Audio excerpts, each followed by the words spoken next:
കഴിഞ്ഞ ക്ലാസ്സിൽ നമ്മൾ strategies four enhancement in food production എന്ന് പറയുന്ന ചാപ്റ്ററിനെ കുറിച്ചാണ് ഡിസ്കസ് ചെയ്യുന്നത്.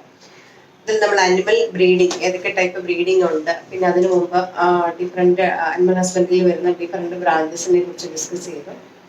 ഇത് നമ്മൾ പ്ലാന്റ് ബ്രീഡിംഗ് എന്ന് പറയുന്ന ടോപ്പിക്കിനെ കുറിച്ചാണ് ഡിസ്കസ് ചെയ്യുന്നത്. നമുക്കതിലേക്ക് പോകാം. അപ്പോൾ എന്താണ് പ്ലാന്റ് ബ്രീഡിംഗ് എന്ന് നോക്കാം. ശരിക്കും പറഞ്ഞാൽ ആയിരക്കണക്കിന് വർഷങ്ങൾക്ക് മുമ്പ് തന്നെ നമ്മുടെ പ്ലാനറ്റിൽ പ്ലാന്റ് ബ്രീഡിംഗ് എന്ന് പറയുന്ന ഒരു കോൺസെപ്റ്റ് അല്ലെങ്കിൽ പ്ലാന്റ് സ്പീഷീസിനെ ഡൊമസ്റ്റിക്കേറ്റ് ചെയ്യുന്ന ഒരു പ്രോസസ്സ് ഉണ്ടായിരുന്നു എന്നാണ് പറയപ്പെടുന്നത്. അപ്പൊ എന്താണ് പ്ലാന്റ് ബ്രീഡിംഗ് എന്ന് നമുക്കൊന്ന് നോക്കാം. പ്ലാന്റ് ബ്രീഡിംഗ് എന്ന് പറയുന്നത് it the purposeful manipulation of plant species in order to create better plant types. അതായത് ബെറ്റർ പ്ലാന്റ് ടൈപ്സിനെ പ്രൊഡ്യൂസ് ചെയ്യാനുള്ള ഒരു മാനിപ്പുലേഷൻ ആണ് പ്ലാന്റ് ബ്രീഡിംഗ് എന്ന് പറയുന്നത്. അപ്പൊ ബെറ്റർ പ്ലാന്റ് ടൈപ്പ് എന്ന് ഉദ്ദേശിക്കുന്നത് എന്തൊക്കെയാണ്? that plants are better suited for cultivation, having high yield and are resistant varieties. കൾട്ടിവേഷന് നല്ല രീതിയിൽ കൾട്ടിവേറ്റ് ചെയ്യാൻ പറ്റുന്ന, ഹൈ ഈൽഡ് കിട്ടുന്ന അല്ലെങ്കിൽ ക്വാളിറ്റി ഉള്ള ഇനങ്ങളെ ഉൽപ്പാദിപ്പിച്ചെടുക്കാൻ അല്ലെങ്കിൽ റെസിസ്റ്റന്റ് ആയിട്ടുള്ള ഇനങ്ങളെ ഉൽപ്പാദിപ്പിച്ചെടുക്കാൻ സഹായിക്കുന്ന ഒരു ടെക്നിക്കാണ് എന്തെന്ന് പറയുന്നത് പ്ലാന്റ് ബ്രീഡിംഗ് എന്ന് പറയുന്നത്. അതുകൊണ്ടാണ് പ്ലാന്റ് ബ്രീഡിംഗിൽ നമ്മൾ എന്തെന്ന് പറയുന്നത് purposeful manipulation of plant species in order to create better plant types and are better suited for cultivation, give better yield and resistant varieties. Better yield കിട്ടും, resistant varieties കിട്ടും. Then plant breeding എന്ന് പറയുന്ന ആ ഒരു ശാഖ, ആ ഒരു കോൺസെപ്റ്റിലൂടെ നമുക്ക് ഇംപ്രൂവ്ഡ് വെറൈറ്റീസ് ഉൽപ്പാദിപ്പിക്കാൻ സഹായിച്ച ഒന്നാണ് ഗ്രീൻ റെവല്യൂഷൻ എന്ന് പറയുന്നത്. അപ്പൊ green revolution dependent to a large extent in plant breeding. എന്താണ് ഗ്രീൻ റെവല്യൂഷൻ എന്ന് കൂടെ നോക്കാം. A large increase in crop production developing countries achieved by better management practice. Crop production വളരെ കൂടുതലായിട്ട് ക്രോപ്പ് പ്രൊഡക്ഷൻ നടക്കുന്നു. എന്തിലൂടെയാണ്? ബെറ്റർ മാനേജ്മെന്റ് പ്രാക്ടീസിലൂടെ നമുക്ക് improved വെറൈറ്റീസിനെ develop ചെയ്യാൻ കഴിയുന്നു. അപ്പൊ അതെങ്ങനെയാണ് നമ്മൾ ഡെവലപ്പ് ചെയ്യാൻ കഴിയുന്നത്? ഗ്രീൻ റെവല്യൂഷൻ വന്നതോടുകൂടിയാണ് നമുക്ക് എന്താണ് ഇംപ്രൂവ്ഡ് വെറൈറ്റീസിന് ലഭ്യമായത്. അപ്പം ഗ്രീൻ റെവല്യൂഷൻ എന്ന് പറയുന്നത് എന്താണ്? Large increase in crop production in developing countries achieved by better management practices, then introduction of improved varieties and application of fertilizers and pesticides. Better management പ്രാക്ടീസസിലൂടെ improved വെറൈറ്റീസിനെ introduce ചെയ്തുകൊണ്ട് അതിൽ നമുക്ക് എന്താണ് റെസിസ്റ്റന്റ് ആയിട്ടുള്ള വെറൈറ്റീസിനെ, ഹൈ ഈൽഡിങ് വെറൈറ്റീസിനെ ഉൽപ്പാദിപ്പിക്കാനായിട്ട് കഴിഞ്ഞു. അതിന് സഹായമായതാണ് green revolution എന്ന് പറയുന്നത്. നമുക്ക് വേൾഡിലെ ഗ്രീൻ റെവല്യൂഷന്റെ ഫാദർ എന്നറിയപ്പെടുന്നത് നിങ്ങളൊക്കെ കേട്ടിട്ടുണ്ടാകും, നോർമൻ ഇ ബോർലാഗ് എന്ന് പറയുന്ന സയന്റിസ്റ്റാണ്. നോർമൻ ഇ ബോർലാഗ് എന്ന് പറയുന്നത് വേൾഡിലെ. അപ്പൊ പ്ലാന്റ് ബ്രീഡിംഗ് ടെക്നിക്ക് വഴി ഇംപ്രൂവ്ഡ് വെറൈറ്റീസ് ഉൽപ്പാദിപ്പിക്കാൻ കൂടുതലായിട്ടും കഴിഞ്ഞത് അല്ലെങ്കിൽ നമ്മുടെ ഡെവലപ്പിംഗ് കൺട്രീസിൽ ഫുഡ് സഫിഷ്യൻസി അച്ചീവ് ചെയ്യാൻ കഴിഞ്ഞത് ഗ്രീൻ റെവല്യൂഷൻ വന്നതോടുകൂടിയാണ്.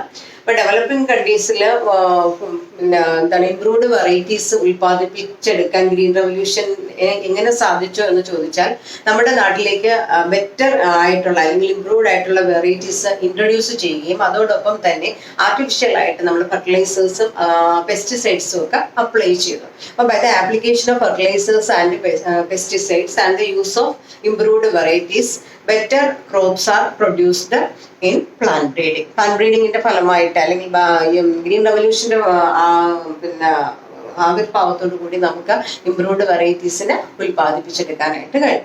അപ്പൊ നിങ്ങൾക്കറിയാം, വേൾഡില് ഗ്രീൻ റെവല്യൂഷന്റെ ഫാദർ എന്നറിയപ്പെടുന്നത് നോർമൻ ഇ ബോർലാഗ് ആണ്. എന്നാൽ നമ്മുടെ ഇന്ത്യയില് ഫാദർ ഓഫ് ഗ്രീൻ റെവല്യൂഷൻ എന്നറിയപ്പെടുന്നത് ഡോക്ടർ എം എസ് സ്വാമിനാഥനാണ് എന്ന് പറയുന്ന സയന്റിസ്റ്റ്, ജനറ്റിസിസ്റ്റ് ആയിരുന്നു. ശരിക്കും പറഞ്ഞാൽ ഇന്ത്യയിലെ ഗ്രീൻ റെവല്യൂഷൻ ഡിസൈൻ ചെയ്തതും അതിന്റെ ലീഡറായിട്ട് പ്രവർത്തിച്ചതും അദ്ദേഹത്തിന്റെ ആ കോൺട്രിബ്യൂഷൻ കൊണ്ട് തന്നെ നമുക്ക് വളരെ കുറച്ച് ഫ്യൂ ഇയേഴ്സിനുള്ളിൽ തന്നെ ശരിക്കും ഫുഡ് സെൽഫ് സഫിഷ്യൻസി, ഫുഡിന്റെ അളവ് സഫിഷ്യന്റ് ആയിട്ട് ഫുഡ് പ്രൊഡക്ഷൻ ഉണ്ടാക്കിയെടുക്കാൻ ഗ്രീൻ റെവല്യൂഷൻ കൊണ്ട് സാധിച്ചു എന്നാണ് പറയപ്പെടുന്നത്. ഇനി ഗ്രീൻ റവല്യൂഷൻ ശരിക്കും 1950 to 60 ആ ഗ്രീൻ റവല്യൂഷന്റെ പ്രസൻസ് ഫുഡ് പ്രൊഡക്ടിവിറ്റി ഇൻക്രീസ് ചെയ്യാൻ കഴിഞ്ഞത് 1950-60 കാലഘട്ടത്തിലാണ്. നമ്മുടെ ഇന്ത്യയിൽ ഇത് ലോഞ്ച് ചെയ്തത് 4ാം പഞ്ചവത്സര പദ്ധതിയിലാണ്. പഞ്ചാബിലാണ് ആദ്യമായിട്ട് നമ്മൾ ഇത് ഇൻട്രൊഡ്യൂസ് ചെയ്തത്. ഇംപ്രൂവ്ഡ് വെറൈറ്റീസിനെ കൊണ്ട് അതുപോലെ തന്നെ ഫെർട്ടിലൈസേഴ്സും പെസ്റ്റിസൈഡ്സിന്റെയും ആപ്ലിക്കേഷനിലൂടെ ഇംപ്രൂവ്ഡ് വെറൈറ്റീസിനെ ഉൽപ്പാദിപ്പിക്കാനും അതുവഴി ഈൽഡ് ഉണ്ടാക്കിയെടുക്കാനും കഴിഞ്ഞു. ശരിക്കും നമ്മുടെ ഫാമിൻ പട്ടിണി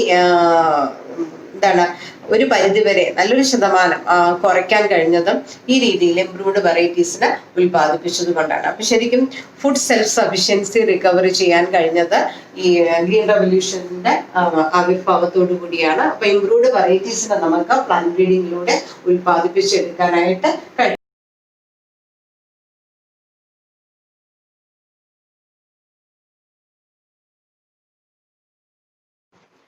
conventional method of plant breeding ശരിക്കും പറഞ്ഞാൽ ആയിരക്കണക്കിന് വർഷങ്ങൾക്ക് മുമ്പ് തന്നെ നമ്മുടെ പ്ലാനറ്റിൽ conventional method of plant breeding ഉണ്ടായിരുന്നു. At the beginning of human civilization എന്നാണ് പറയുന്നത്.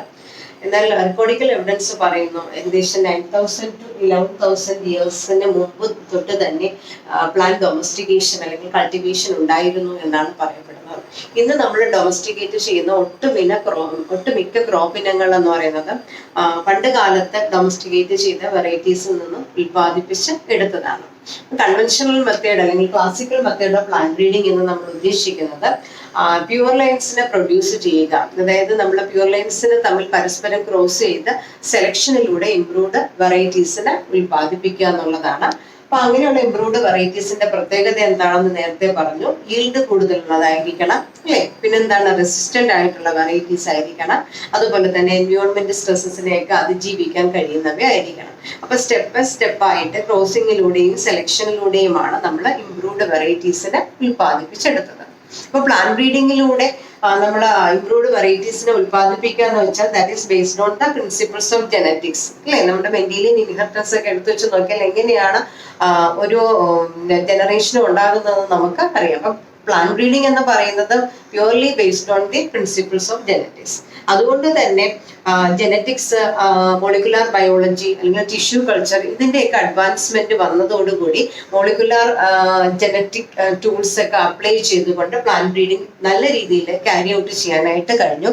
അതുവഴി നമ്മൾ ഉദ്ദേശിക്കുന്ന വെറൈറ്റീസിനെ അല്ലെങ്കിൽ ക്രോപ്പ് ഇനങ്ങളെ പ്രൊഡ്യൂസ് ചെയ്യാൻ കഴിയുകയുണ്ടായി. ഗ്രീൻ റവല്യൂഷന്റെ father Norman E Borlaug Nobel prize വിന്നറാണ്. നമ്മുടെ ഇന്ത്യയുടെ ഗ്രീൻ റവല്യൂഷന്റെ ഫാദർ എന്നറിയപ്പെടുന്ന ഡോക്ടർ MS സ്വാമിനാഥൻ സാറാണ്. ഒരു ന്യൂലി ഹൈബ്രിഡൈസ്ഡ് ക്രോപ്പിന്റെ ക്യാരക്ടേഴ്സ് എന്ന് പറഞ്ഞാൽ എന്തൊക്കെയാണ്? ബെറ്റർ ഈൽഡ് ഉണ്ടായിരിക്കണം, റെസിസ്റ്റന്റ് ആയിരിക്കണം, അതുപോലെ തന്നെ എൻവയോൺമെന്റൽ സ്ട്രെസ്സിനെ അതിജീവിക്കാൻ കഴിയുന്നതായിരിക്കണം. അതായത് ദേ ആർ ടോളറന്റ് ടു എൻവയോൺമെന്റൽ stresses.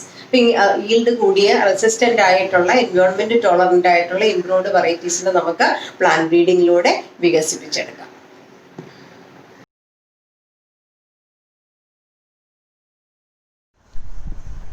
Main steps in plant breeding ആണ്. First one, collection of variability അഥവാ germplasm collection. Second one, evaluation and selection of parents. Third one, cross hybridization among the selected parents. Next, selection and testing of superior recombinants. And finally, testing, release and commercialization of new cultivars.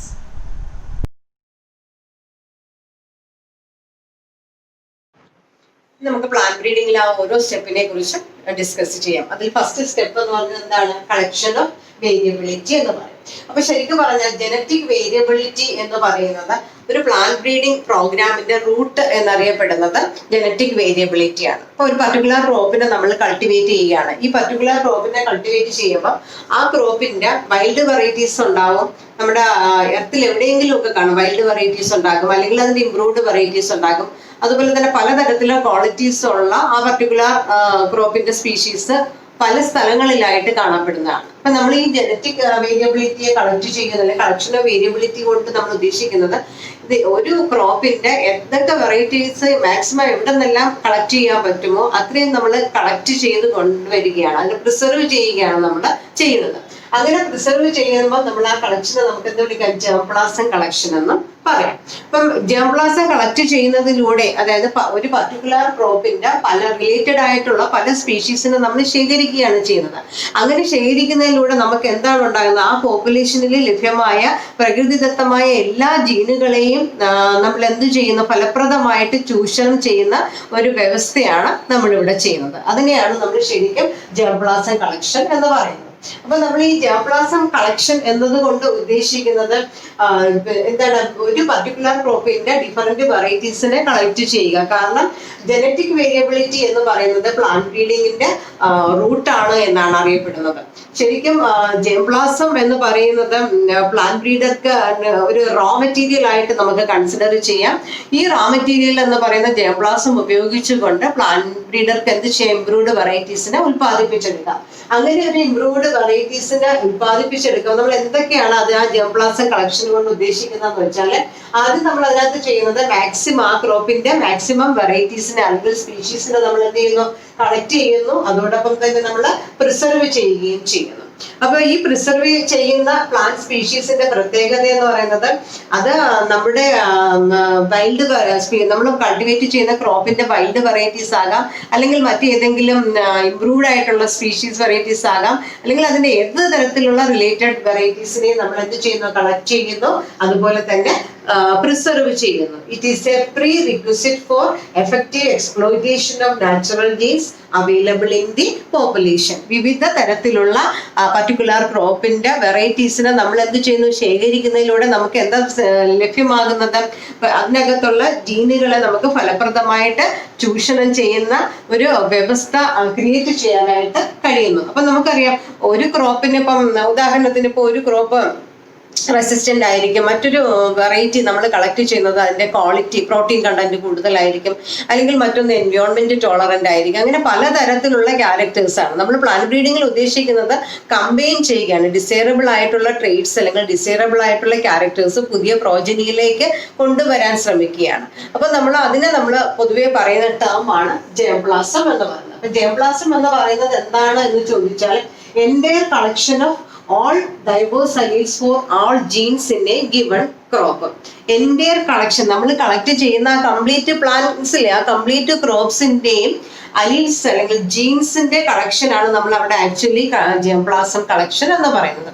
അപ്പൊ what is germplasm എന്ന് വെച്ച് ചോദിച്ചാൽ, germplasm എന്ന് പറയുന്നത് it is the entire collection of all diverse alleles for all genes in a given crop.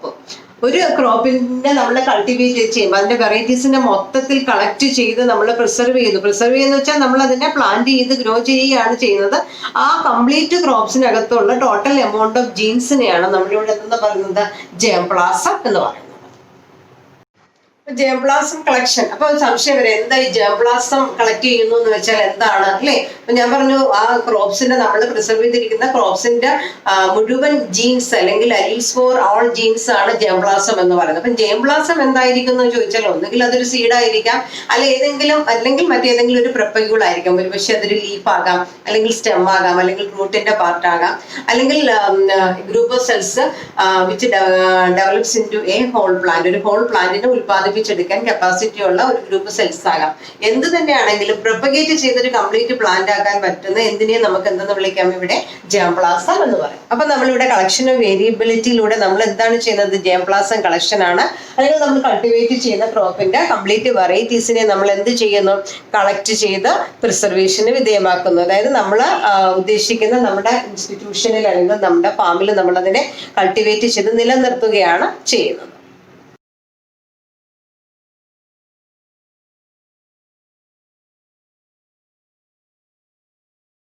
അപ്പൊ എന്താണ് germ plasm എന്ന് മനസ്സിലായല്ലോ. അതായത് ഒരു പർട്ടിക്കുലർ ക്രോപ്പിന്റെ അല്ലെങ്കിൽ പ്ലാന്റിന്റെ entire collection having all diverse alleles for all genes of a given crop. ഒരു ക്രോപ്പിന്റെ കംപ്ലീറ്റ് അലീൽസ് അല്ലെങ്കിൽ ജീൻസിനെയാണ് നമ്മൾ ജേം പ്ലാസം കളക്ഷൻ എന്ന് പറയുന്നത്. അപ്പൊ നമ്മൾ ജേം പ്ലാസം കളക്ട് ചെയ്തു. നെക്സ്റ്റ് സ്റ്റെപ്പ് എന്ന് പറയുന്നത് എന്താണ്? Evaluation and selection of parents. അപ്പൊ നമ്മൾ എന്ത് ചെയ്യണം? പേരൻസിനെ സെലക്ട് ചെയ്യണം. ഏറ്റവും എലിജിബിൾ ആയിട്ടുള്ള ഡിസൈറബിൾ ക്വാളിറ്റീസ് ഉള്ള പേരൻസിനെയാണ് നമ്മൾ ഈ സ്റ്റെപ്പിലൂടെ സെലക്ട് ചെയ്യുന്നത്. അപ്പൊ ഇവിടെ നമ്മൾ ശരിക്കും എന്ത് ചെയ്യണം? നമ്മൾ കളക്ട് ചെയ്ത് വെച്ചിരിക്കുന്ന ജേം പ്ലാസം ഇല്ലേ, പ്ലാന്റ്സ് ഇല്ലേ, ആ പ്ലാന്റ്സിനെ നമ്മൾ എന്ത് ചെയ്യും? സ്റ്റെപ്പ് ബൈ സ്റ്റെപ്പ് ആയിട്ട് ഇവാലുവേഷന് വിധേയമാക്കും. അങ്ങനെ ഇവാലുവേറ്റ് ചെയ്യുമ്പം നമുക്ക് ഡിസൈറബിൾ കോമ്പിനേഷൻ ഉള്ള അല്ലെങ്കിൽ ഡിസൈറബിൾ ക്യാരക്ടേഴ്സ് ഉള്ള പ്ലാന്റ്സിനെ ഐഡന്റിഫൈ ചെയ്യാനായിട്ട് കഴിയും. ഇതാണ് നമ്മൾ ഓരോ സ്റ്റെപ്പിലും ആ പ്ലാന്റ്സ് നമ്മൾ സെലക്ട് ചെയ്ത് വെച്ചിരിക്കുന്ന പ്ലാന്റ്സിനെ എന്ത് ചെയ്യുന്നു? ഇവാലുവേറ്റ് ചെയ്യുന്നു. ഇവാലുവേഷനിലൂടെ ഡിസൈറബിൾ ക്യാരക്ടേഴ്സ് ഉള്ള പ്ലാന്റ്സിനെ നമ്മൾ സെലക്ട് ചെയ്യും. ഇങ്ങനെ സെലക്ട് ചെയ്യുന്ന പ്ലാന്റ്സിനെ നമ്മൾ മൾട്ടിപ്ലിക്കേഷന് വിധേയമാക്കും, ഹൈബ്രിഡൈസേഷന് വിധേയമാക്കും. അങ്ങനെ ഹൈബ്രിഡൈസേഷന് വിധേയമാക്കുമ്പം പ്യുവർ ലൈൻസ് ഉണ്ടാകും. ആ പ്യുവർ ലൈൻസിന്റെ ഡിസൈറബിൾ ആയിട്ടുള്ള ക്യാരക്ടേഴ്സ് ആയിരിക്കും ഉണ്ടാക്കുന്നത്. മനസ്സിലായോ? അപ്പൊ സെക്കൻഡ് സ്റ്റെപ്പ് എന്ന് പറയുന്നത് evaluation and selection of parents ആണ്. നമ്മൾ കളക്ട് ചെയ്തിരിക്കുന്ന പ്ലാന്റ്സിന് നമ്മൾ അതിന്റെ 2-3 ജനറേഷൻ നമ്മൾ എന്ത് ചെയ്യുന്ന കൾട്ടിവേഷനിലൂടെ എടുക്കും. കൾട്ടിവേഷനിലൂടെ പലതരം മൾട്ടിപ്ലിക്കേഷനിലൂടെ പുതിയ പുതിയ പ്രോജനിയെ ഉൽപ്പാദിപ്പിച്ചെടുക്കും. അങ്ങനെ പ്രോജനിയിൽ തന്നെ ഏറ്റവും ഇംപ്രൂവ്ഡ്, ഏറ്റവും ഡിസൈറബിൾ ആയിട്ടുള്ള ക്യാരക്ടേഴ്സ് കാണിക്കുന്ന പ്ലാന്റ്സിനെ നമ്മൾ സെലക്ട് ചെയ്ത് വീണ്ടും ഹൈബ്രിഡൈസ് ചെയ്ത് ഏറ്റവും ഡിസൈറബിൾ ക്യാരക്ടേഴ്സ് ഉള്ള പ്രോജനിയെ നമ്മൾ എന്തായിട്ട് സെലക്ട് ചെയ്യുന്നു? പേരൻസ് ആയിട്ട് സെലക്ട് ചെയ്യും. മനസ്സിലായോ? അപ്പൊ ആദ്യം നമ്മൾ പ്ലാന്റ്സിനെ എന്ത് ചെയ്യുന്നു? പ്രിസർവ് ചെയ്യുന്നു, കൾട്ടിവേറ്റ് ചെയ്യുന്നു. അതിൽ ഏറ്റവും ഡിസൈറബിൾ കോമ്പിനേഷൻ ക്യാരക്ടേഴ്സ് കാണിക്കുന്ന പ്ലാന്റ്സിനെ നമ്മൾ പേരൻസ് ആയിട്ട് സെലക്ട് ചെയ്യുന്നു. അപ്പൊ ഈ സെലക്ഷൻ എന്ന് പറയുന്നത് സ്റ്റെപ്പ് ബൈ സ്റ്റെപ്പ് ഇവാലുവേഷനിലൂടെയാണ് ഏറ്റവും ബെറ്റർ ആയിട്ടുള്ള പേരന്റിനെ നമ്മൾ സെലക്ട് ചെയ്യുന്നത്. അങ്ങനെ പേരൻസിനെ, ബെറ്റർ പേരന്റിനെ സെലക്ട് ചെയ്ത് കഴിഞ്ഞാൽ നമുക്ക് എന്ത് ചെയ്യാം? ആ പേരൻസിന്, ആ സെലക്ടഡ് പേരൻസിന് എന്ത് ചെയ്യാം? ക്രോസിംഗ് നടത്താം, ക്രോസ് ഹൈബ്രിഡൈസേഷൻ നടത്താനായിട്ട് സാധിക്കും. അപ്പൊ ഹൈബ്രിഡൈസേഷനിലൂടെ നമുക്ക് എന്ത് ചെയ്യാം? പുതിയ വെറൈറ്റീസിനെ ഉൽപ്പാദിപ്പിച്ചെടുക്കാനായിട്ട് സാധിക്കും. അപ്പൊ എന്താണ് ഹൈബ്രിഡൈസേഷൻ അല്ലെ? Crossing between 2 plants which differ at least 1 character. ഒരു ക്യാരക്ടറിലെങ്കിലും വ്യത്യാസമുള്ള 2 പ്ലാന്റ്സിനെ തമ്മിൽ ക്രോസ് ചെയ്യുമ്പോഴാണ് നമ്മൾ അതിനെ മോണോ ഹൈബ്രിഡൈസേഷൻ എന്നൊക്കെ പറഞ്ഞ് ജെനറ്റിക്സിൽ പഠിച്ചിട്ടുള്ളത്. അപ്പൊ നമ്മൾ വളരെയധികം ടൈം എടുത്ത് സെലക്ട് ചെയ്ത ഡിസൈറബിൾ കോമ്പിനേഷൻ ഓഫ് ക്യാരക്ടേഴ്സ് ഉള്ള പ്ലാന്റ്സിനെയാണ് പേരൻസ് ആയിട്ട് സെലക്ട് ചെയ്യുന്നത്. ആ പേരൻസിനെ നമ്മൾ അടുത്ത സ്റ്റെപ്പിൽ എന്ത് ചെയ്യുന്നു? ക്രോസിംഗ് അല്ലെങ്കിൽ ഹൈബ്രിഡൈസേഷന് വിധേയമാക്കും. അപ്പൊ ഉദാഹരണത്തിന് പ്രോട്ടീൻ കണ്ടന്റ് കൂടുതലുള്ള ഒരു പ്ലാന്റ്, അതാണ് ഒരു ഡിസൈറബിൾ ക്യാരക്ടർ എങ്കിൽ നമ്മൾ അതുപോലെ തന്നെ, അല്ലെങ്കിൽ ഈൽഡ് കൂടുതലുള്ള ഒരു പ്ലാന്റും അതോടെ തന്നെ റെസിസ്റ്റന്റ് ആയിട്ടുള്ള മറ്റൊരു പ്ലാന്റും നമ്മൾ സെലക്ട് ചെയ്തിട്ടുണ്ട്. വളരെ ഹെൽത്തി ആയിട്ടുള്ള ഒരു 2 പ്ലാന്റ്സ് ആണ്. അതിൽ ഒന്നിനെ നമ്മൾ മെയിലായിട്ടും മറ്റൊന്നിനെ ഫീമെയിൽ പേരന്റും ആയിട്ട് സെലക്ട് ചെയ്യുന്നു. നമ്മൾ നേരത്തെ ക്ലാസ്സിൽ പഠിച്ചായിരുന്നു അല്ലെ, ഇമാസ്കുലേഷൻ, ബാഗിങ് ടെക്നിക് ഒക്കെ അപ്ലൈ ചെയ്തുകൊണ്ട് എന്ത് ചെയ്യുന്നു? നമ്മൾ ഹൈബ്രിഡൈസേഷൻ, പോളിനേഷനിലൂടെ ഹൈബ്രിഡൈസേഷൻ നടത്തി എന്തുണ്ടാകുന്നു? പുതിയ പ്രോജനി ഉണ്ടാകുന്നു. അപ്പൊ അങ്ങനെ ഉണ്ടാകുന്ന പ്രോജനിയെ നമ്മൾ എന്ത് വിളിക്കും? ഹൈബ്രിഡ് എന്നാണ് പറയുന്നത്. അപ്പൊ ആദ്യം പേരൻസിനെ സെലക്ട് ചെയ്തു, പിന്നീട് എന്ത് ചെയ്യുന്നു? ഹൈബ്രിഡൈസേഷൻ എന്ന് പറയുന്ന ടെക്നിക്ക് നടത്തും. അപ്പൊ ഹൈബ്രിഡ് എന്ന് പറയുന്ന, ഹൈബ്രിഡിന്റെ പ്രത്യേകത എന്ന് വെച്ചാൽ പേരന്റൽ ക്യാരക്ടേഴ്സിനെക്കാളും വളരെ ഇംപ്രൂവ്ഡ് ആയിട്ടുള്ള ക്യാരക്ടേഴ്സ് അല്ലെങ്കിൽ ഡോമിനന്റ് ആയിട്ടുള്ള ക്യാരക്ടേഴ്സ് വരുന്ന ഒന്നായിരിക്കും ഹൈബ്രിഡ് അല്ലെങ്കിൽ ഹൈബ്രിഡൈസേഷന്റെ പ്രോഡക്റ്റ് എന്ന് പറയുന്നത്. അപ്പൊ ഇങ്ങനെയുള്ള പ്രൊഡ്യൂസ് ചെയ്യുന്ന ഹൈബ്രിഡ്സ് എന്ന് പറയുന്നത് നമുക്കറിയാം 2 പേരൻസിന്റെ ക്യാരക്ടേഴ്സ് ആണ് സമന്വയിപ്പിച്ച് ആ പ്രോജനിയിൽ കൊണ്ടുവരുന്നത് അല്ലെ. അപ്പൊ ജനറ്റിക് കോമ്പിനേഷൻ അവിടെ നടക്കുകയാണ്. ഹൈബ്രിഡിന്റെ പ്രൊഡക്ഷനോടുകൂടി അവിടെ എന്തുണ്ടാകുന്നു? ജനറ്റിക് കോമ്പിനേഷൻ ഓഫ് ക്യാരക്ടേഴ്സ് നമുക്ക് ഉണ്ടാകുന്നു. Genetically characters combines in the progeny. പുതിയ പ്രോജനിയിൽ പുതിയ എന്താണ് ക്യാരക്ടേഴ്സിന്റെ കോമ്പിനേഷൻ, നമുക്ക് ഡിസൈറബിൾ ക്യാരക്ടേഴ്സിന്റെ കോമ്പിനേഷൻ നമുക്ക് ഉണ്ടാക്കിയെടുക്കാനായിട്ട് കഴിയുന്നു എന്നാണ് പറയപ്പെടുന്നത്. പക്ഷെ ഈ ഒരു ക്രോസിംഗ് അല്ലെങ്കിൽ ഹൈബ്രിഡൈസേഷൻ ടെക്നിക്ക് എന്ന് പറയുന്നത് ഒരു ടൈം കൺസ്യൂമിങ് പ്രോസസ്സാണ്, അല്ലെങ്കിൽ ഒരു ടീഡിയസ് പ്രോസസ്സാണ്. അതുകൊണ്ട് തന്നെ ഒരുപാട് പ്രാവശ്യം സ്റ്റെപ്പ് ബൈ സ്റ്റെപ്പായിട്ട് നമ്മൾ ക്രോസിംഗ് നടത്തുകയാണ്. വളരെ കൂടുതൽ സമയമെടുത്ത് ചെയ്യുന്ന ഒരു പ്രോസസ്സാണ്.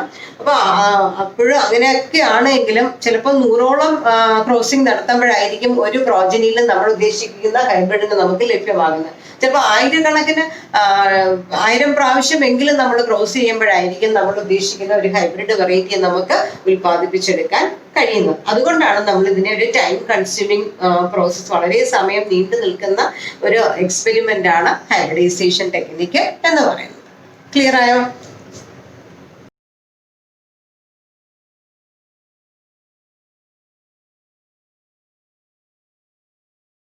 നെക്സ്റ്റ് സ്റ്റെപ്പ് എന്ന് പറയുന്നത് selection and testing of superior recombinants.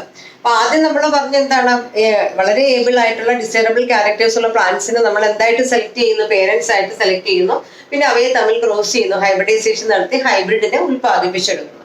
അപ്പൊ ഈ രീതിയിൽ ഹൈബ്രിഡൈസേഷൻ നടത്തിയ പ്ലാന്റ്സിന്റെ പ്രോജനിയെ സെലക്ട് ചെയ്യുമ്പോൾ ഡിസൈറബിൾ ക്യാരക്ടേഴ്സ് ഉള്ള ഒന്നിൽ കൂടുതലോ ഹൈബ്രിഡ്സിനെ നമുക്ക് അവൈലബിൾ ആയിട്ട് നമുക്ക് കണ്ടെത്താനായിട്ട് സാധിക്കും. അതുകൊണ്ട് തന്നെ ഈ ഒരു സ്റ്റെപ്പ്, സെലക്ഷൻ എന്ന് പറയുന്ന സ്റ്റെപ്പ് എന്ന് പറയുന്നത് ശരിക്കും ഒരു ക്രൂഷ്യൽ ആയിട്ടുള്ള ഒരു പ്രോസസ് ആയിട്ടാണ് പറയുന്നത്. സെലക്ഷൻ എന്ന് പറയുന്നത് ശരിക്കും പ്ലാന്റ് ബ്രീഡിങ്ങിന്റെ സക്സസ് എന്ന് പറയുന്നത് ഈ സെലക്ഷൻ പ്രോസസ് ആണ്.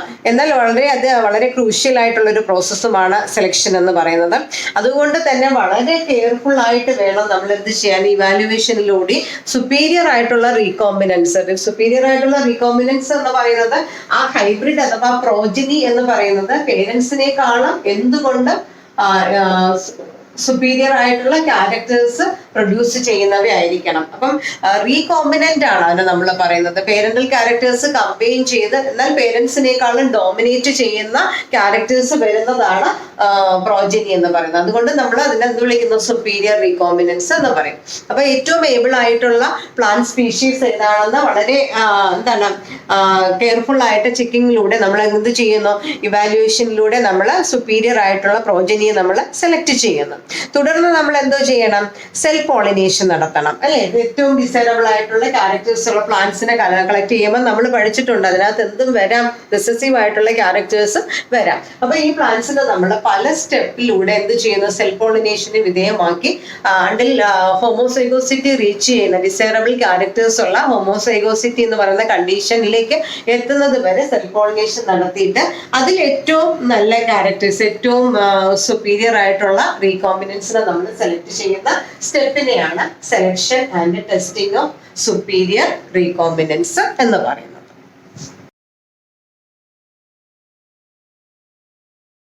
അപ്പൊ നമ്മൾ ഈ സെലക്ടഡ് ആയിട്ടുള്ള സുപ്പീരിയർ റീകോമ്പിനൻസിനെ നമ്മൾ എന്ത് ചെയ്യുന്നു, സെൽഫിങ്ങിന് വിധേയമാക്കി ഹോമോസൈഗോസിറ്റിയിലേക്ക് എത്തുന്നത് വരെ നമ്മൾ ആ പ്രോസസ്സ് കണ്ടിന്യൂ ചെയ്താണ് ഏറ്റവും ബെറ്റർ ആയിട്ടുള്ള പ്ലാന്റ്സിന്റെ ഇനങ്ങളെ നമ്മൾ സെലക്ട് ചെയ്യുന്നത്. അതായത് ഹോമോസൈഗോസിറ്റി റീച്ച് ചെയ്ത് കഴിഞ്ഞാൽ പിന്നെ എന്തില്ല, അവിടെ സെഗ്രിഗേഷൻ നടക്കത്തില്ല. അക്കോർഡിംഗ് ടു മെൻഡിലിയൻ ഇൻഹെറിറ്റൻസ് അനുസരിച്ച് കംപ്ലീറ്റ് ഡോമിനന്റ് ആയിട്ടുള്ള ഹോമോസൈഗസ് കണ്ടീഷൻ വരുമ്പോൾ ഗ്യാമേറ്റ് ഫോർമേഷനിൽ അവിടെ എന്ത് നടക്കത്തില്ല, സെഗ്രിഗേഷൻ നടക്കത്തില്ല. അപ്പൊ നമുക്ക് വളരെ ഇംപ്രൂവ്ഡ് ആയിട്ടുള്ള വെറൈറ്റീസിനെ നമുക്ക് ആ ഒരു പ്രോസസ്സിലൂടെ സെലക്ട് ചെയ്യാൻ പറ്റും. ഇനി അടുത്ത സ്റ്റെപ്പ് എന്ന് പറയുന്നത് testing, release, commercialisation of new കൾട്ടിവേഴ്സ്. നമ്മൾ ഈ സെലക്ട് ചെയ്ത പ്ലാന്റ് നമ്മൾ ഒരു ഇൻസ്റ്റിറ്റ്യൂഷനിലായിരിക്കും നമ്മൾ ഈ പ്രോസസ് ഒക്കെ സ്റ്റെപ്പ് ബൈ സ്റ്റെപ്പ് ആയിട്ടുള്ള പ്ലാന്റ് ബ്രീഡിംഗ് ടെക്നിക്ക് എല്ലാം കണ്ടിന്യൂ ചെയ്തത് പ്ലാന്റ് ബ്രീഡിംഗ് സ്റ്റേഷനിലായിരിക്കും. അപ്പൊ അങ്ങനെ വികസിപ്പിച്ചെടുത്ത ഒരു ഇംപ്രൂവ്ഡ് വെറൈറ്റി ആയിരിക്കും, ഒരു സുപ്പീരിയർ റീകോമ്പിനന്റ് ആയിരിക്കും നമ്മുടെ ക്രോപ്പിൽ നമ്മൾ സെലക്ട് ചെയ്ത് വെച്ചിരിക്കുന്നത്. എന്നാൽ ഇതിൽ ബെറ്റർ ഈൽഡ് ഉണ്ടോ എന്ന് ചെക്ക് ചെയ്യണം. അതുപോലെ എൻവയോൺമെന്റൽ ടോളറന്റ് ആണോ, റെസിസ്റ്റന്റ് ആണോ എന്നൊക്കെ നമ്മൾ അഗ്രോണമിക് ഫീച്ചേഴ്സ് ഒക്കെ ഓക്കെ ആണോ എന്നൊക്കെ നമ്മൾ സെലക്ട് ചെയ്യണം. അപ്പൊ നമുക്ക് ആ ഒരു ഇൻസ്റ്റിറ്റ്യൂഷന്റെ പരിധിക്കുള്ളിൽ നിന്നുകൊണ്ട് കൾട്ടിവേറ്റ് ചെയ്ത് കഴിഞ്ഞാൽ എപ്പോഴും ഈ പറയുന്ന റിസൾട്ട് ഒന്നും തന്നെ നമുക്ക് ലഭിക്കണമെന്നില്ല. അപ്പൊ നമ്മൾ എന്ത് ചെയ്യണം, ഈ പ്ലാന്റ്സിനെ മറ്റു പലയിടങ്ങളിലായിട്ട് കൾട്ടിവേറ്റ് ചെയ്യണം. പല ഫീൽഡിൽ, റിസർച്ച് ഫീൽഡിൽ നമ്മൾ ഈ സ്പീഷീസിനെ തന്നെ 1, 2, 3 ജനറേഷൻ എന്ത് ചെയ്യുന്നു, കൾട്ടിവേഷന് വിധേയമാക്കും. എന്നാൽ അത് ആ ഒരു ഫാം ഫീൽഡിൽ മാത്രം കൾട്ടിവേറ്റ് ചെയ്യുമ്പോൾ നമ്മളവിടെ എന്താണ് ബെറ്റർ മാനേജ്മെന്റ് പ്രാക്ടീസ് സർവീസസ് ആണ് കൊടുക്കുന്നത്.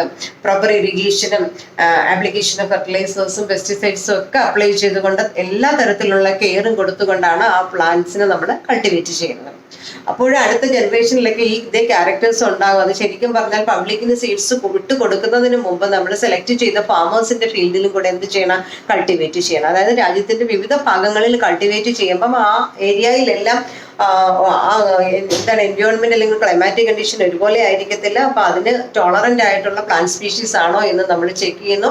അങ്ങനെ സ്റ്റെപ്പ് ബൈ സ്റ്റെപ്പ് ആയി ഓരോ ഏരിയയിലും കൾട്ടിവേറ്റ് ചെയ്ത് സക്സസ് ആണ്, നമ്മുടെ പ്രോജനി സുപ്പീരിയർ ആയിട്ടുള്ള റീകോമിനന്റ് ആണ് എന്ന് സെലക്ട് ചെയ്ത് കഴിഞ്ഞാൽ അതെന്ത് ചെയ്യാം, കൊമേഴ്സ്യലൈസേഷൻ നടത്താം. എല്ലാവർക്കും കൾട്ടിവേറ്റ് ചെയ്യാനായിട്ട് ആ പ്ലാന്റ് സ്പീഷീസിനെ വിട്ടുകൊടുക്കാം. അപ്പൊ നമ്മുടെ പ്ലാന്റ് ബ്രീഡിങ്ങിന്റെ സ്റ്റെപ്സ് ആണ് നമ്മളിവിടെ പറഞ്ഞത്. ഫസ്റ്റ് സ്റ്റെപ്പ് എന്ന് പറയുന്നത് ജേംപ്ലാസം കളക്ഷൻ. അതിന് നമ്മൾ എന്തെന്ന് പറയുന്നു, കളക്ഷനോ വേരിയബിലിറ്റി എന്ന് പറയുന്നു. ശരിക്കും ജേംപ്ലാസം എന്ന് പറയുന്നത് പ്ലാന്റ് ബ്രീഡിങ്ങിന്റെ എന്താണെന്നാണ് പറയുന്നത്, റൂട്ടാണ്. ജനറ്റിക് വേരിയബിലിറ്റി എന്ന് പറയുന്നത് പ്ലാന്റ് ബ്രീഡിംഗ് പ്രോഗ്രാമിന്റെ റൂട്ടാണ്. അപ്പൊ ശരിക്കും ജേംപ്ലാസം കളക്ട് ചെയ്യുന്നത് കൊണ്ടുകൂടി നമുക്ക് പലതരത്തിലുള്ള ക്യാരക്ടേഴ്സിലുള്ള പർട്ടിക്കുലർ ക്രോപ്പിനെ എന്ത് ചെയ്യുന്നു, കൾട്ടിവേറ്റ് ചെയ്യാനായിട്ട് കഴിയുന്നു. ഇങ്ങനെ കൾട്ടിവേറ്റ് ചെയ്യുന്ന ക്രോപ്സിനെ നമ്മൾ 1 or 2 ജനറേഷൻ മൾട്ടിപ്ലിക്കേഷന് വിധേയമാക്കി എന്താണ് പേരൻസിനെ സെലക്ട് ചെയ്യുന്നു. ഈ പേരൻസിൽ ഏറ്റവും ഡിസൈറബിൾ ക്യാരക്ടേഴ്സ് ഉള്ള പേരൻസിനെ നമ്മൾ ക്രോസിങ്ങിന് വിധേയമാക്കുന്നു. വളരെ ടൈം കൺസ്യൂമിങ് ആയിട്ടുള്ള ഒരു ടീഡിയസ് പ്രോസസ്സാണ് ഈ ഒരു ഹൈബ്രിഡൈസേഷൻ പ്രോസസ്സ് എന്ന് പറയുന്നത്. അതിന്റെ ഫലമായി ലഭ്യമാകുന്ന പ്രോജനിയെ നമ്മൾ എന്ത് ചെയ്യുന്നു, ഹൈബ്രിഡ്സ് എന്ന് പറയും. സുപ്പീരിയർ പേരൻസിനേക്കാളും സുപ്പീരിയർ ആയിട്ടുള്ളതായിരിക്കും പൊതുവെ ഹൈബ്രിഡ്സ് എന്ന് പറയുന്നത്.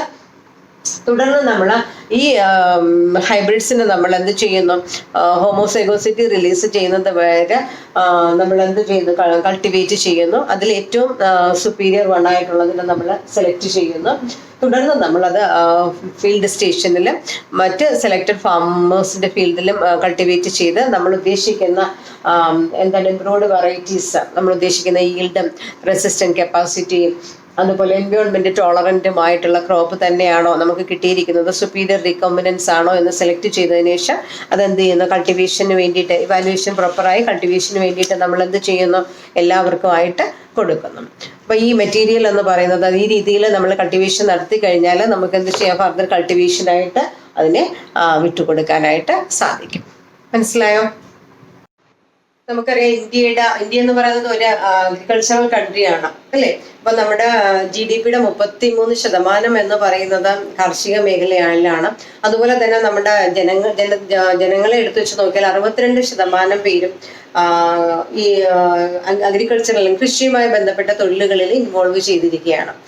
നമുക്കറിയാം ഇൻഡിപെൻഡൻസ് വാറൊക്കെ വന്നതിന് ശേഷം പോപ്പുലേഷൻ സൈസ് ഇൻക്രീസ് ചെയ്യുകയും, എന്നാൽ പോപ്പുലേഷൻ സൈസ് ഇൻക്രീസ് ചെയ്യുന്നതിനനുസരിച്ച് അവൈലബിലിറ്റി ഓഫ് ഫുഡ് അല്ലെങ്കിൽ ഇനഫ് ഫുഡ് സപ്ലൈ ചെയ്യാൻ പറ്റാത്ത ഒരു അവസ്ഥയിലായിരുന്നു നമ്മുടെ രാജ്യം. എന്നാൽ ഗ്രീൻ റവല്യൂഷൻ വന്നതോടുകൂടി നമുക്ക് പ്രൊഡക്ടിവിറ്റി അല്ലെങ്കിൽ ബെറ്റർ മാനേജ്മെന്റ് പ്രാക്ടീസസിലൂടെ നമുക്ക് പ്രൊഡക്ടിവിറ്റി ഇൻക്രീസ് ചെയ്യാൻ കഴിഞ്ഞു. എന്നാൽ ട്രഡീഷണൽ ഫാമിങ്ങിൽ നമ്മൾ പറഞ്ഞായിരുന്നു നമുക്ക് കൂടുതൽ മാനേജ്മെന്റ് പ്രാക്ടീസസ് ഒക്കെ നടത്തിയെങ്കിലും നമുക്ക് ഇംപ്രൂവ്ഡ് വെറൈറ്റീസിനെ ഉൽപ്പാദിപ്പിക്കാൻ കഴിഞ്ഞില്ല.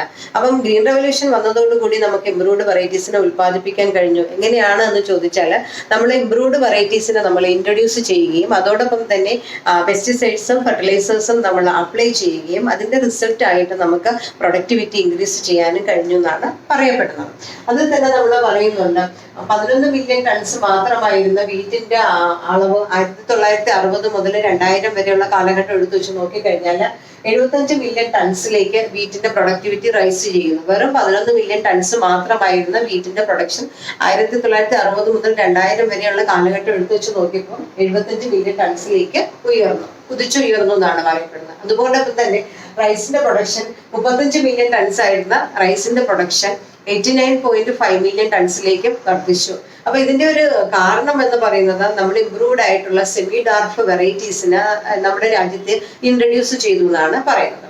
അപ്പം നമ്മുടെ ഇന്ത്യയിൽ ശരിക്കും പറഞ്ഞാൽ ഇൻട്രൊഡ്യൂസ് ചെയ്ത വെറൈറ്റീസ് ഉപയോഗിച്ച് ക്രോസ് ചെയ്ത ഇംപ്രൂവ്ഡ് ഇനങ്ങൾ വഴി നമുക്ക് പ്രൊഡക്ടിവിറ്റി ഇൻക്രീസ് ചെയ്യാനായിട്ട് കഴിഞ്ഞു എന്നാണ് പറയുന്നത്. അതുപോലെ തന്നെ international Centre for Wheat and maze improvement in മെക്സിക്കോയിൽ ഡെവലപ്പ് ചെയ്ത സെമി ഡാർഫ് വീറ്റ് വെറൈറ്റീസ് ആണ് സൊണാലിക ആൻഡ് കല്യാൺ സോണ. സൊണാലിക എന്ന് പറയുന്നത് ഒരു ഇംപ്രൂവ്ഡ് വീറ്റ് വെറൈറ്റി ആണ്. കല്യാൺ സോണ എന്ന് പറയുന്നത് ഒരു ഇംപ്രൂവ്ഡ് വീറ്റ് വെറൈറ്റി ആണ്. നമ്മുടെ ഫാദർ ഓഫ് ഗ്രീൻ റെവല്യൂഷൻ എന്ന് നമ്മൾ വേൾഡ് വൈഡ് ആയിട്ട് അറിയപ്പെടുന്ന നോർമൻ ഇ ബോർലാഗ് എന്ന് പറയുന്ന സയന്റിസ്റ്റ്, എന്താണ് നോബൽ ലോറിയേറ്റ് ആണ്.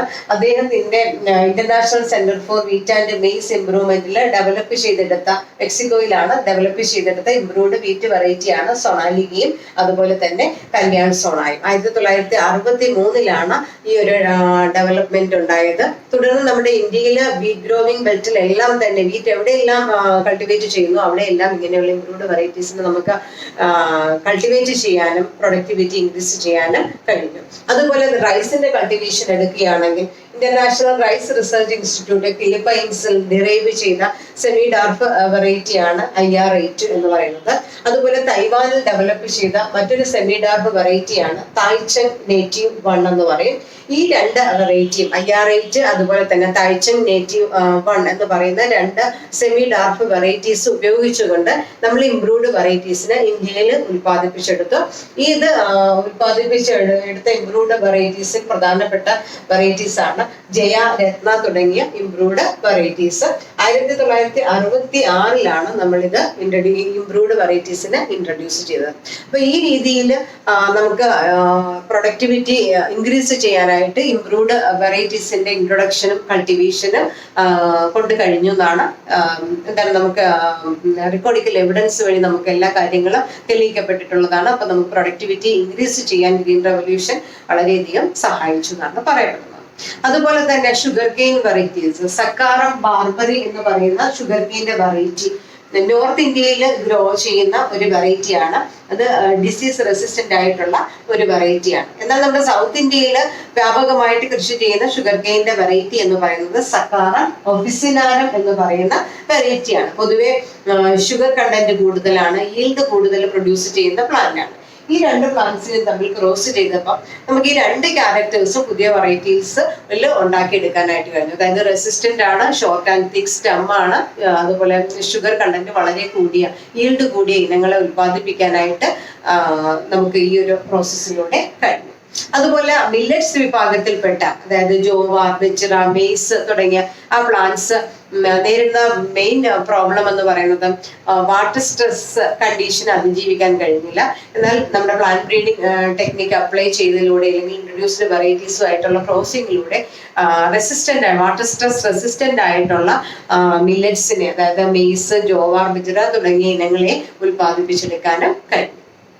അപ്പൊ നമ്മൾ ഇന്ന് പഠിച്ചത് എന്തൊക്കെയാണ്, പ്ലാന്റ് ബ്രീഡിംഗ് എന്താണ്, പ്ലാന്റ് ബ്രീഡിംഗ് എങ്ങനെയൊക്കെയാണ് കണ്ടക്ട് ചെയ്യുന്നത്, different steps of plant breeding എന്തൊക്കെയാണ്, ഗ്രീൻ റെവല്യൂഷനെ കുറിച്ച് എന്താണെന്നുള്ളതിനെ കുറിച്ച് നമ്മൾ ഡിസ്കസ് ചെയ്തു. തുടർന്ന് ഇംപ്രൂവ്ഡ് വെറൈറ്റീസ്, നമ്മുടെ പ്രൊഡക്ടിവിറ്റി എങ്ങനെയൊക്കെ ഇൻക്രീസ് ചെയ്തു, അതിന് കാരണമായ നമ്മൾ ഇൻട്രൊഡ്യൂസ് ചെയ്ത improved varieties, semi dark varieties ഏതൊക്കെയാണ്, അതുപോലെ നമ്മൾ ഏതൊക്കെ പ്ലാന്റ് സ്പീഷീസിലാണ് ഇംപ്രൂവ്ഡ് വെറൈറ്റീസ് ഉൽപ്പാദിപ്പിച്ചെടുത്തതെന്ന് പഠിച്ചു. ബാക്കി അടുത്ത ക്ലാസ്സിൽ പഠിക്കും.